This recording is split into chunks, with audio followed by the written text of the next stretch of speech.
আজ আপনাদের সাথে এমন লোভনীয় একটা রেসিপি শেয়ার করব যে রেসিপিতে 1 প্লেটের জায়গায় 2 প্লেট ভাত অনায়াসে খেয়ে ফেলতে পারবে যে কেউ। আমার যখন একদমই কোনো কিছু খেতে রুচি হয় না তখন ঝটপট করে ফেলি এমনই মজার কোনো রেসিপি। আশা করছি আপনাদেরও বেশ ভালো লাগবে। এখানে আমি বেশ কয়েক টুকরো লইটা শুটকি মাছ নিয়েছি। মাছগুলো ভীষণ ফ্রেশ ছিল। বাংলাদেশ থেকে গতবার যখন আমি এসেছিলাম তখন এই মাছগুলো নিয়ে এসেছিলাম। মাছগুলোকে আমি ছোট ছোট টুকরো করে এভাবে কেটে নিচ্ছি। মাছগুলো মোটামুটি আমার কাটা হয়ে গেছে। এখন আমি এই মাছগুলোকে হালকা কুসুম গরম পানিতে 2 থেকে 3 বার খুব ভালো করে ধুয়ে নেব। মাছগুলো যদিও খুবই ফ্রেশ ছিল, একদমই পরিষ্কার, তারপরও মাছগুলোকে আমি খুব ভালো করে ধুয়ে নিয়েছি।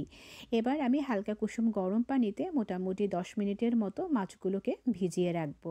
এদিকে আমি আলাদা একটি বাটিতে 10 থেকে 12টার মতো শুকনো মরিচ ভিজিয়ে রাখলাম।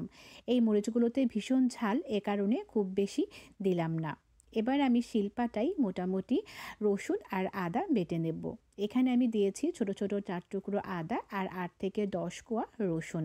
রসুন আর আদাগুলো আমার মোটামুটি বাটা প্রায় হয়ে গেছে। এবার আমি দিয়ে দিয়েছি বেশ খানিকটা আস্ত জিরা।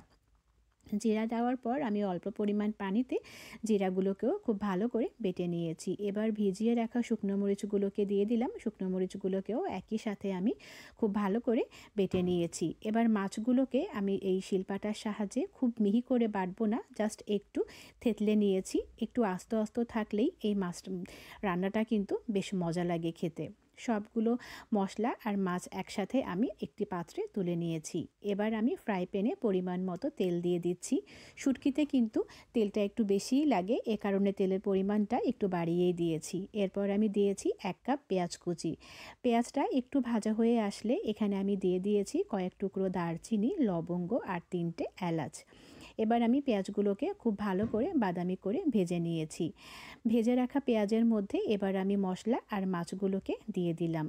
একটু নেড়েচেড়ে নিচ্ছি। একটু নেড়েচেড়ে নেওয়ার পর এখানে আমি দিয়ে দিলাম পরিমাণ মতো লবণ আর হলুদ গুঁড়ো। এরপর দিয়েছি খুবই সামান্য পরিমাণে শুকনো মরিচের গুঁড়ো আর গোলমরিচের গুঁড়ো। এরপর আমি দিয়েছি 7 থেকে 8 টুকরো আস্ত রসুন। এবার আমি সবগুলো মশলার সাথে মাছটাকে খুব ভালো করে একটু ভেজে নিয়েছি। তারপর খুব সামান্য পরিমাণে একটু পানি দিয়ে দিলাম। একটু নেড়েচেড়ে এবার আমি আরও বেশ খানিকটা পানি দিয়ে দিলাম। এবার আমি মিডিয়াম আঁচে রেখে এই মাছটাকে মোটামুটি 7 থেকে 8 মিনিটের মতো রান্না করে নেব।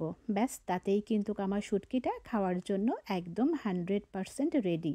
দেখুন কি চমৎকার একটা কালার এসেছে, আর গন্ধ যা বেরিয়েছে সেটা তো মাশাআল্লাহ ভীষণ চমৎকার, অসম্ভব লোভনীয় একটা গন্ধ ছড়িয়েছে। মোটামুটি আমার মাছটা কিন্তু হয়ে গেছে। শেষ পর্যায়ে এসে আমি দিয়ে দিয়েছি খুবই সামান্য পরিমাণে ভাজা জিরে গুঁড়ো আর দিয়েছি বেশ খানিকটা ধনিয়া পাতা কুচি।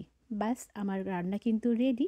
খাওয়ার পর্ব শুরু হবে এখনই। কেমন লাগলো আমার রেসিপিটি অবশ্যই আমাকে জানাবেন। যদি ভালো লেগে থাকে অবশ্যই বাড়িতে একবার হলেও ট্রাই করবেন। সবাই ভালো থাকবেন। আল্লাহ হাফেজ।